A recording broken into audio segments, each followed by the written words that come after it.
신약성경 에베소서 4장 25절에서 5장 2절까지 말씀입니다. 에베소서 4장 25절에서 5장 2절까지의 말씀입니다. 제가 한 절 읽고 여러분께서 한 절 읽으시고 교독하시겠습니다. 그런즉 거짓을 버리고 각각 그 이웃과 더불어 참된 것을 말하라. 이는 우리가 서로 지체가 됨이라.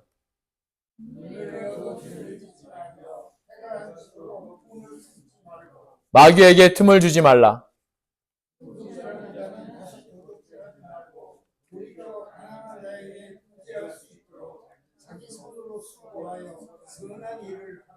무릇 더러운 말을 너희 입 밖에도 내지 말고 오직 덕을 세우는데 소용되는 대로 선한 말을 하여 듣는 자들에게 은혜를 끼치게 하라.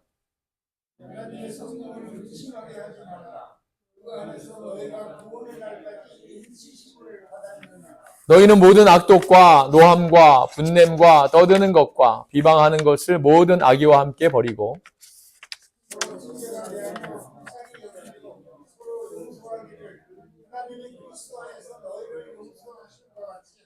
그러므로 사랑을 받는 자녀같이 너희는 하나님을 본받는 자가 되고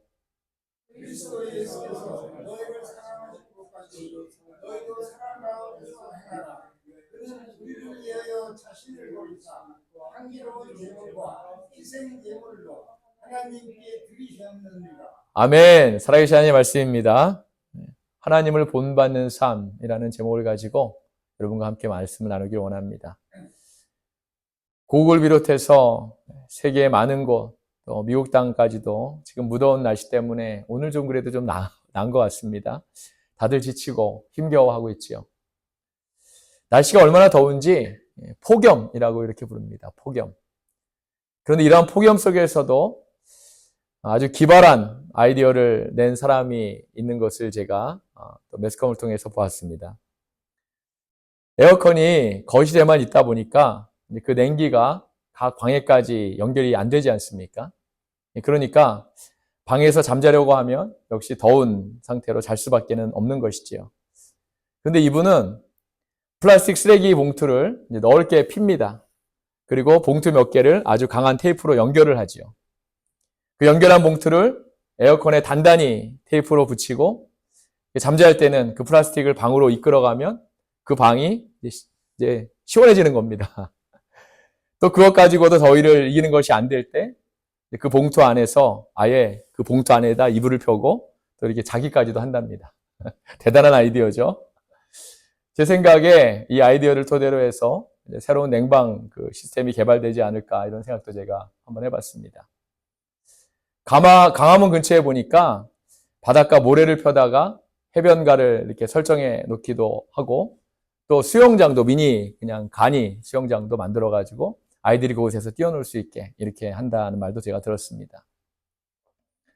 사람들이 조금이라도 이제 더위를 이겨내기 위한 그러한 바라는 마음이고 또 잠깐이라도 그 더위를 피해서 아이들이 이렇게 뛰어놀 수 있게 할 수 있는 그러한 마음으로 이렇게 한 일이라고 봅니다. 근데 이렇게 무더운 날씨는 사람들의 삶에 많은 변화를 가져옵니다. 더위 이야기 나오면 저는 항상 생각나는 그런 일이 있습니다. 우리가 7년 전에 북가주 선교팀의 한 4개 교회가 함께 멕시칼리 지역을 처음 다녀왔던 기억이 있습니다. 그 선교팀 물론 지금도 계속 하고 있는데 저희는 이제 뭐 한 4년 전에 그 선교팀에서 나와서 다른 선교를 저희가 하고 있습니다. 그렇게 멕시칼리 지역을 다녀온 일인데 그 멕시칼리 지역이 이 더위라면 절대로 지지 않는 지역 중에 하나입니다. 보통 뭐 저희가 여름에 선교 갈 때 115도, 116도 이렇습니다. 저희 교회를 포함해서 4개 교회 중에 멕시코 선교를 한 15년 넘게 그렇게 다녀온 교회가 있는데 처음에 시작했던 그런 헤이워드에 있는 실로암 교회입니다. 물론 지금은 이름이 좀 바뀌어서 다른 교회로 지금 있는데 그 교회에서 멕시컬리 지역의 현지 교회를 한 3개 정도 이렇게 전액 후원해서 세웠다는 그런 말도 제가 들었습니다. 그 당시에 다녀왔던 7개의 지역 교회 중에 이제 3곳이 바로 이제 이 교회에서 지은 교회들이라는 거죠. 당시에 담임 목사님이셨던 그 김용배 목사님이 오랫동안 선교팀을 이끌고 다녀오셨는데 한동안 암 진단을 받으셔서 수술과 또 치료를 받으시느라고 그 당시에는 직접 참여하지는 못하셨습니다. 근데 선교를 다녀온 후에 마지막 날 식사 자리에서 김 목사님이 아주 귀한 간증을 하셨습니다. 멕시칼리 지역에 선교를 시작한 지 한 3년쯤 되었을 때 아주 무더운 여름날이었는데 그에도 어김없이 선교를 가셨다는 거죠. 바로 그 해에 현지 교회를 후원하고 감독하는 그런 선교센터가 선교사님이 고생을 많이 하신 덕분에 이제 그 해부터 건물도 새로 짓고 또 한국 예배를 처음 시작했다는 거죠. 한국 예배가 생겨서 이제 그 더운 곳에 그 당시 한국 분들이 찾아오기를 원했는데 뭐 멕시칼리 지역에 한국 분들이 얼마나 되겠습니까? LG 같은 이런 대기업이 이제 뭐 그곳에 나와 있는데 그곳에 근무하시는 한국 분들이 전부 이제 거기가 멕시코하고 그 미국 경계 지역이기 때문에 멕시코에 사시는 분들이 없고 미국 쪽에 사시면서 멕시칼리 지역으로 출퇴근하신다는 거죠.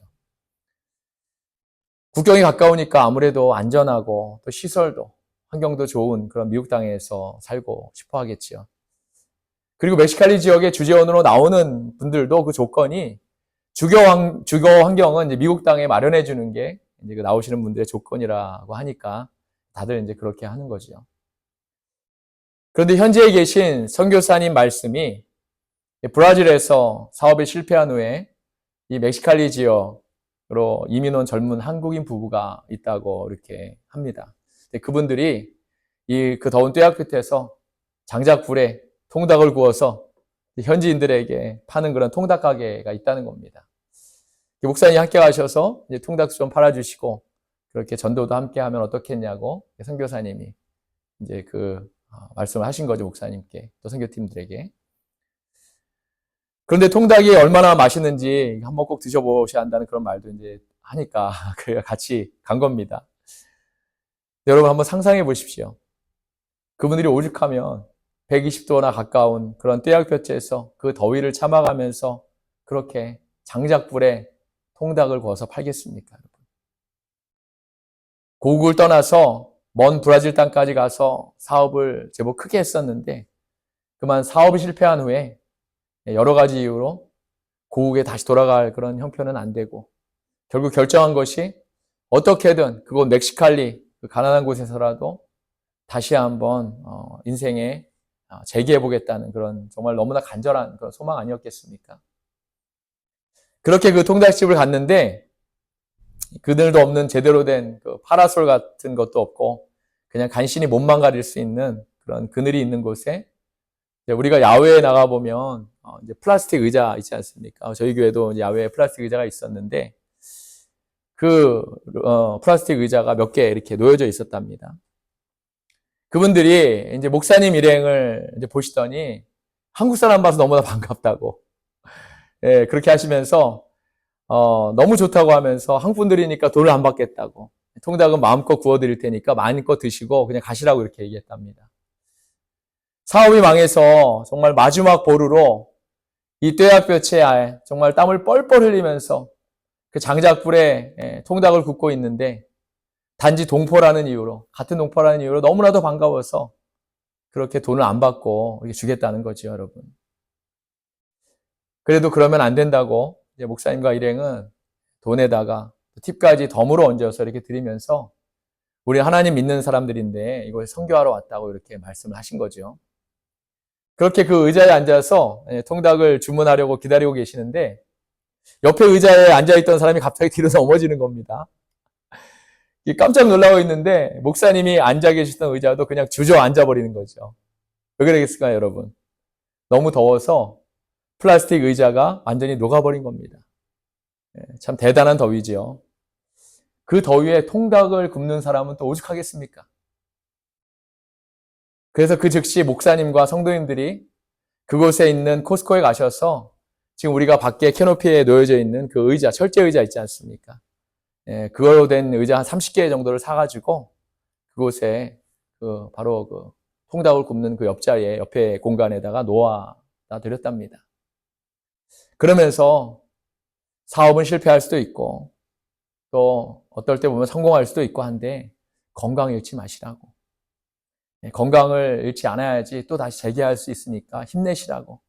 이렇게 열심히 사시면 언젠가는 꼭 성공할 거라고 이렇게 말씀을 드렸더니 이제 그 말씀을 듣고 고마워서 엉엉 우시는 그 두 부를 뒤로하고 선교센터로 돌아오신 거죠. 그 다음 날이 주일인데 이분들이 아침 일찍 교회에 찾아오신 겁니다. 예배 시간이 언제인지 몰라서 그날 장사도 이제 접고 그냥 예배를 드리려고 일찍 왔다는 거지요. 그러면서 이렇게 말했답니다. 저는 하나님이 누구인지는 몰라도 목사님이 또 목사님 같이 이렇게 같이 오신 분들이 믿는 그런 하나님이면 저도 꼭 믿고 싶다고 이랬다는 거죠, 여러분. 그러면서 나중에는 이제 그 교회의 큰 일꾼이 되셨다는 그런 말을 제가 들었습니다.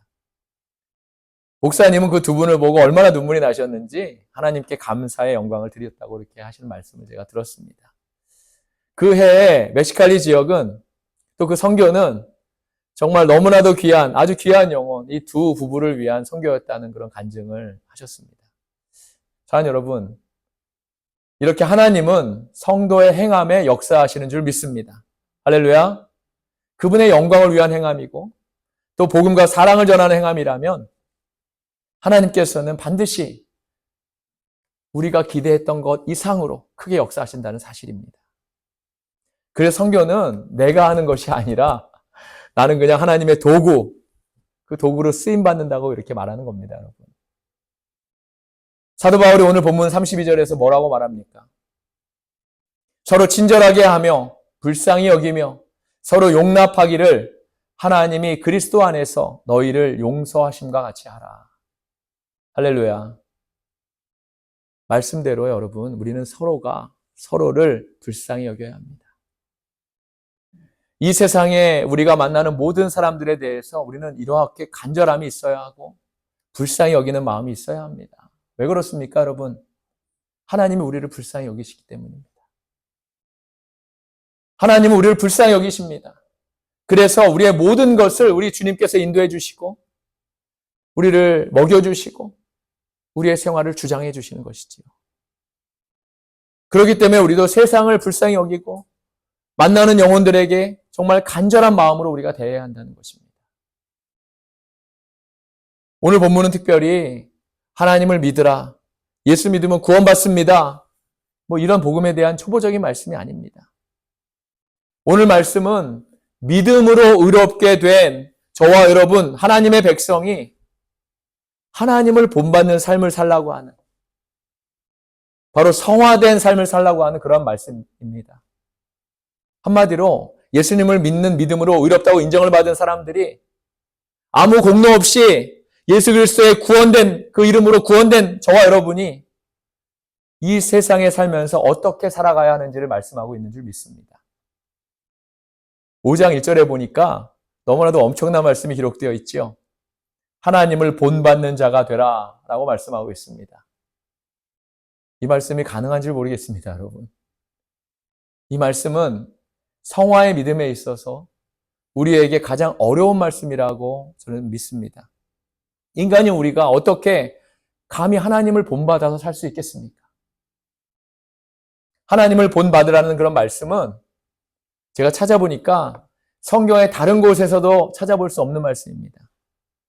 신구약 전체를 통틀어가지고 유일하게 오늘 본문에만 나와 있는 그런 말씀이기도 합니다. 만약에 우리가 이런 믿음, 즉 성화에 이르는 이런 믿음이 구원에 이르는 믿음으로 우리가 잘못 알고 있다면 오늘 말씀 앞에서 과연 자유로운 사람이 누가 있을까요? 포기를 할 사람이 거의 대부분일 겁니다, 여러분. 다행스럽게도 이 말씀은 우리가 구원을 받는 데는 필요한 조건이 아니고 믿음으로 의롭다 인정을 받고 이미 구원받은 우리가 삶 속에서 지키며 또 행해야 할 가장 고귀한 말씀이라는 것을 기억하시길 바랍니다. 잘 되지는 않겠지만 이렇게 사는 것을 우리가 목표로 살아가야 한다는 것입니다. 하나님을 본받는 삶에 대해서 구체적으로 말씀하고 있는데 한마디로 그 삶은 오늘 보면 4장 25절에서 32절까지의 내용에 대해 실천을 행하는 그러한 삶입니다. 제가 다시 한번 읽어보겠습니다. 그런즉 거짓을 버리고 각각 그 이웃과 더불어 참된 것을 말하라. 이는 우리가 서로 지체가 됨이라. 분을 내어도 죄를 짓지 말며 해가 지도록 분을 품지 말고 마귀에게 틈을 주지 말라. 도둑질하는 자는 다시 도둑질하지 말고 돌이켜 가난한 자에게 구제할 수 있도록 자기 손으로 수고하여 선한 일을 하라. 무릇 더러운 말을 너희 입 밖에도 내지 말고 오직 덕을 세우는데 소용되는 대로 선한 말을 하여 듣는 자들에게 은혜를 끼치게 하라.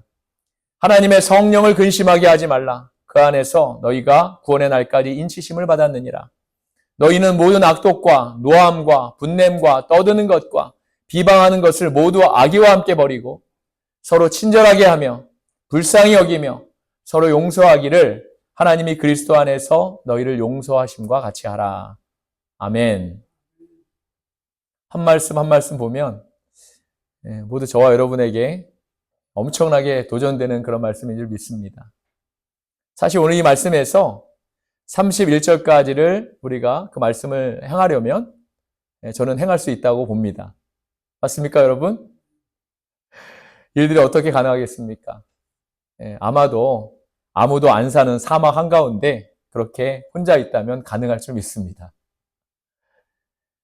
그 누구도 우리를 받아하는 사람이 없고 문명과 완전히 떨어져서 혼자 생활하게 되면 오늘 본문 말씀이 아마 가능하지 않을까 그런 생각을 해봤습니다. 아마도 부부가 함께 있어도 힘들 것 같습니다. 이렇게 오늘 말씀은 우리가 행하기 너무나도 힘든 말씀이고 사실 불가능에 가까운 말씀이라는 것입니다. 그래서 이 일을 행할 수 있도록 전제되는 말씀이 있는데 오늘 본문은 아니지만 이 말씀이 전제가 되는 말씀이 4장 23절에서 24절에 있습니다. 제가 읽겠습니다. 오직 너희의 심령이 새롭게 되어 하나님을 따라 의와 진리의 거룩함으로 지으심을 받은 새 사람을 입으라. 아멘. 바로 이 말씀이 전제가 되어야지 오늘 본문에 하나님을 본받는 삶이 가능하다는 것입니다. 이 새 사람은 바로 성령의 인치심을 받은 사람을 말합니다. 성령께 내어 맡긴 사람을 말하는 것이고 성령께서 온전히 이끄시는 사람을 말하는 것입니다. 바로 이것이 하나님의 백성이라는 것이지요.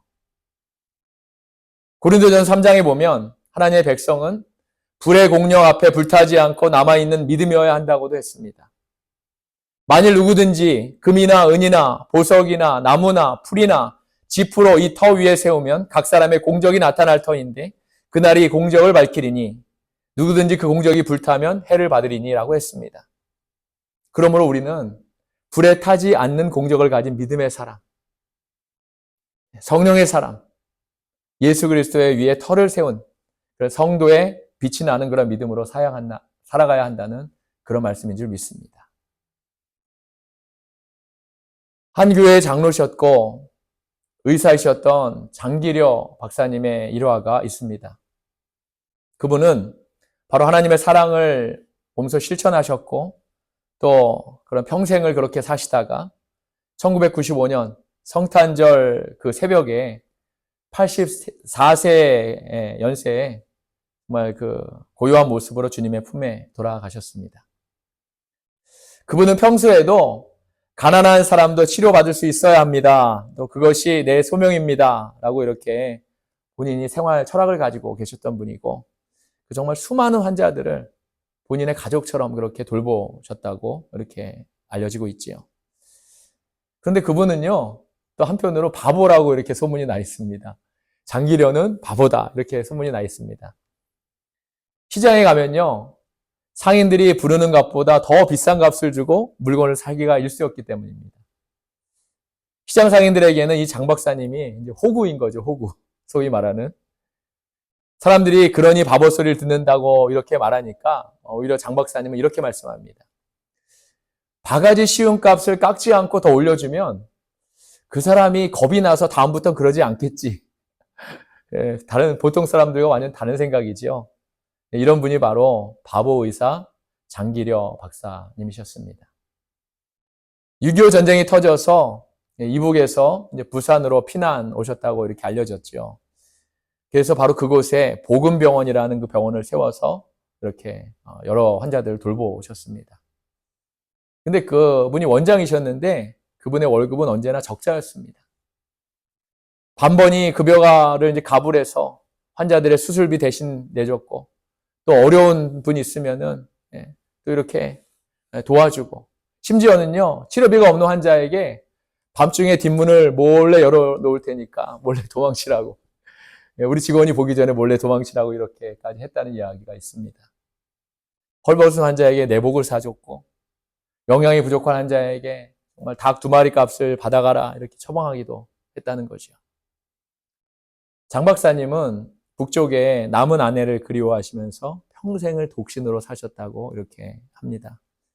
남들이 이제 젊은데 다시 재혼해야지 되지 않겠습니까? 이렇게 권유하면 내 반쪽은 북쪽에 있습니다. 그러면서 손사래를 치셨다는 거죠.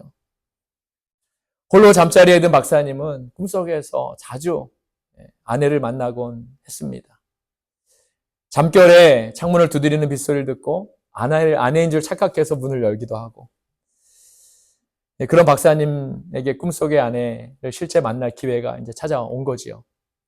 남북 이산가족, 우리 예전에 한창 그 남북 이산가족 상봉이 있지 않았습니까? 그런 정부가 박사님에게 특별 상봉을 이렇게 주선한 것이지요. 근데 박사님은 다른 이산가족들과 형평성에 맞지 않는다고 이렇게 말씀하시면서 끝내 그 제의를 뿌리치십니다. 그러고는 나는 아내의 사진이라도 한 장 갖고 있으니까 그 사진을 보고 그리워하면 된다, 이렇게 자신을 다독인 거죠. 그러던 중에 한평생 사랑과 봉사의 길을 이제 걸었던 박사님에게도 크게 화낼 일이 생깁니다. 그 여생이 얼마 남지 않은 것에 이제 예감한 제자들이 스승님을 찾아와서 우리 스승님의 흉상을 만들겠다는 그런 의견을 낸 거죠.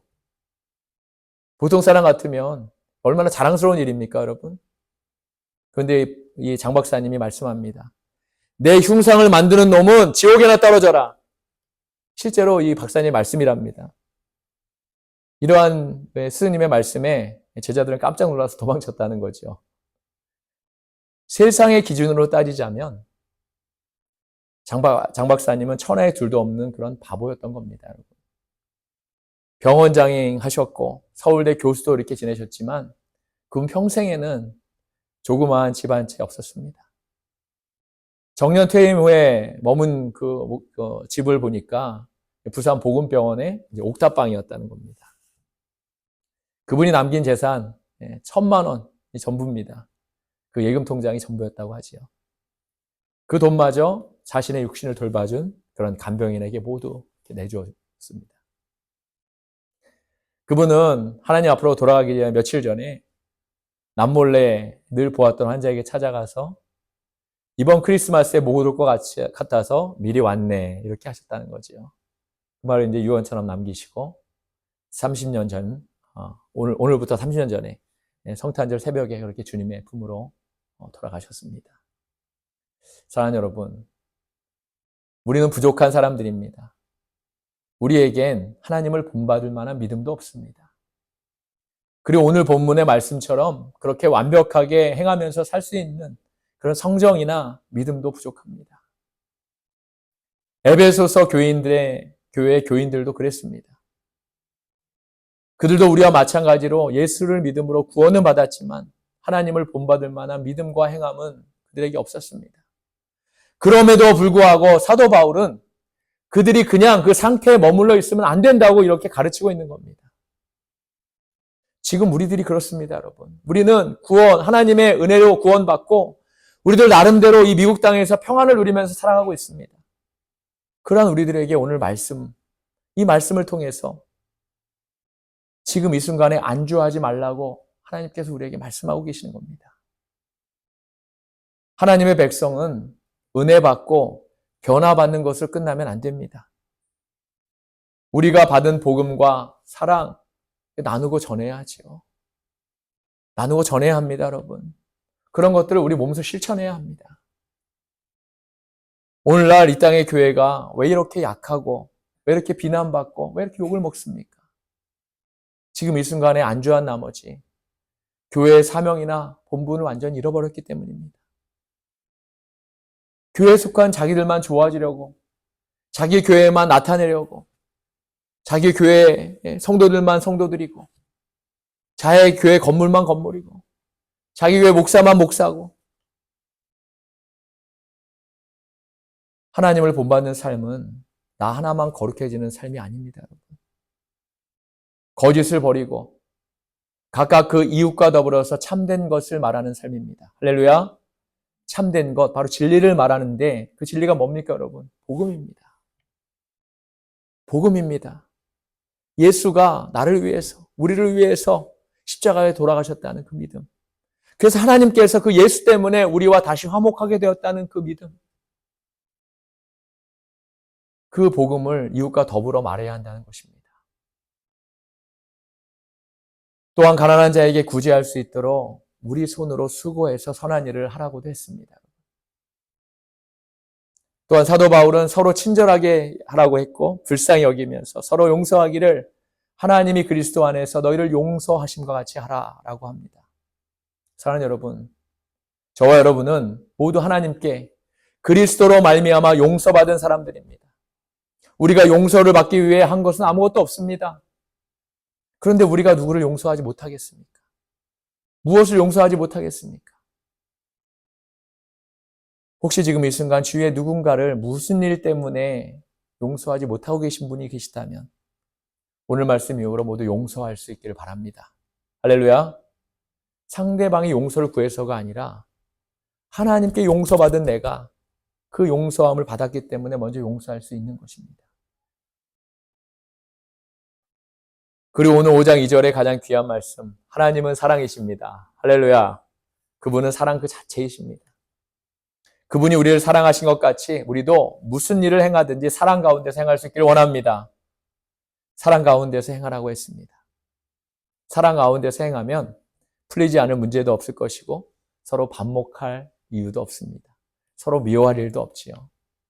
사랑하는 여러분, 크리스천에게 있어서 행함은 중요합니다. 믿음으로 구원받은 백성들이 그 구원받은 것을 나누는 행함은 꼭 필요합니다. 그리고 그 행함에 있어서 하나님을 본받는 그런 행함을 해야 한다는 것입니다. 성령님의 도우심을 간구하기를 바랍니다. 할렐루야. 그러함으로 날마다 주님을 닮아가는 우리는 그렇게 할 수 없을 때 성령님이 우리와 함께 하심으로 성령님이 우리를 도우심으로 그 성령님이 우리에게 능력을 주심으로 이렇게 주님을 닮아가는 저와 여러분 모두가 되기를 우리 주님의 이름으로 축원합니다. 아멘. 기도하시겠습니다.